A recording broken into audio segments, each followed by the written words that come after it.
श्याम संगीत अकादमी में आप सभी का स्वागत है। आज हम बात करने वाले हैं बहुत ही महत्वपूर्ण टॉपिक पर, जहां से परीक्षा में हमेशा प्रश्न बनते हैं। तो चलिए हम जल्दी से इन टॉपिक को समझ लेते हैं। पहले मुख्य टॉपिक की हम बात करते हैं, खंड 1 स्वर और श्रुति विज्ञान। यहाँ से जो प्रश्न बन सकते हैं, भारतीय संगीत में कुल श्रुतियाँ कितनी मानी गई है ना, कितनी मानी गई है? 22 श्रुतियाँ हैं। अचल स्वर कौन कौन से हैं?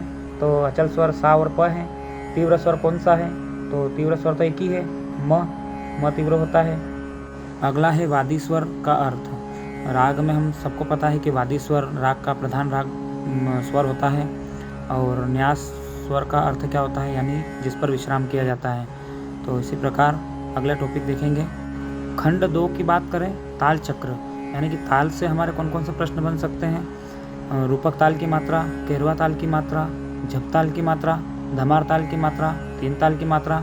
ऐसे ही ये जो मुख्य ताले हैं भारतीय संगीत में, यहाँ से प्रश्न बन सकते हैं। और भी कुछ ताले हैं जो मैं आपको बताऊंगा आगे वीडियो में। खंड 3 की हम बात करें तो इसमें राग, थाट और गायकी, यहाँ से कौन कौन से प्रश्न बन सकते हैं?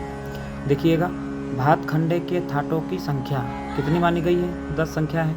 वेंकटमुखी के मेल कितने? वेंकटमुखी के मेल कितने हैं? 72 है ना। मेल को थाट भी कहते हैं।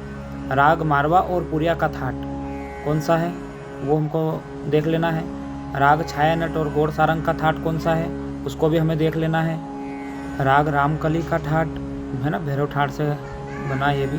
राग जय जयवंती का ठाट जो खमाट ठाट से है। और ख्याल गायकी का प्रमुख घराना कौन सा है, उसके बारे में भी हमें देखना है, जानना है। इसके बाद हम उत्तर भारतीय प्रणाली और दक्षिण भारतीय प्रणाली के बारे में गहन अध्ययन हमें करना है।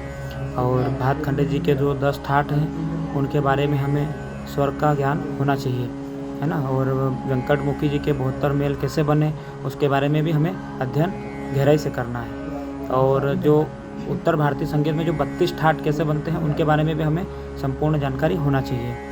और ग्वालियर घराने की बात है तो उसमें ख्याल गायकी का सबसे प्राचीन घराना कौन सा है? ग्वालियर घराना। और मुख्य विशेषता, बंदिश का महत्व, अस्थायी और अंतराम का स्पष्ट प्रयोग होता है। भारी, मींड और गमक का प्रचुर उपयोग होता है। इसी प्रकार हमें जो मुख्य हमारे घराने हैं उनके बारे में भी हमें संपूर्ण जानकारी रखना है। इसके बाद अगला टॉपिक आता है हमारा खंड 4 ग्रंथ और इतिहास। इसमें पढ़ना है कि संगीत रत्नाकर के लेखक कौन हैं? सारंगदेव हैं। और तानसेन जी के गुरु स्वामी हरिदास। बृहददेशी के लेखक अमीर खुसरो किस काल के कवि थे? नाट्यशास्त्र के लेखक, कर्नाटक संगीत का प्रमुख वाद्य। इसी प्रकार हमें सभी जो महान ग्रंथ हैं, इनके ग्रंथों के जो रचयिता हैं वो, और उनके अध्यायों के बारे में, और उन किन अध्यायों में किसका वर्णन किया गया है, ये भी हमें पढ़ना है और ध्यान में रखना है। यहाँ से भी महत्वपूर्ण प्रश्न बन सकते हैं, क्योंकि ये संगीत में बहुत ही मुख्य टॉपिक है। अगला हमारा टॉपिक है सौंदर्य और तुलनात्मक अध्ययन। भारतीय संगीत के 2 प्रमुख भाग कौन कौन से? हिंदुस्तानी और कर्नाटक संगीत। आविर्भाव का अर्थ क्या होता है, यानी कि राग को प्रकट करना। और तिरोभाव का अर्थ राग को छिपाना।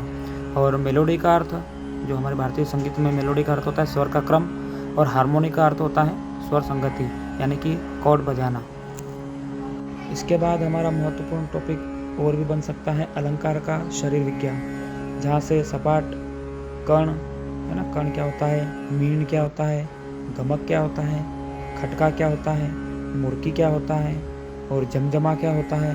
इस प्रकार के भी यहाँ से थ्योरिकल में परिभाषा के रूप में हमारे प्रश्न बन सकते हैं। तो आपको इनको भी ध्यान से पढ़ना है। और अलंकार में ध्वनियों के प्राण फूंकना और रंजकता, आकर्षण पैदा करना, ये सब हमें जानकारी होना चाहिए। तो ये थे हमारे कुछ महत्वपूर्ण टॉपिक।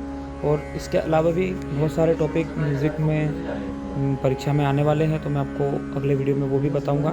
तो आप तब तक इन टॉपिकों को अच्छे से गहराई से अध्ययन करके अपने जो कॉन्सेप्ट है उनको क्लियर करें। और हमारे चैनल को लाइक करें, सब्सक्राइब करें। धन्यवाद।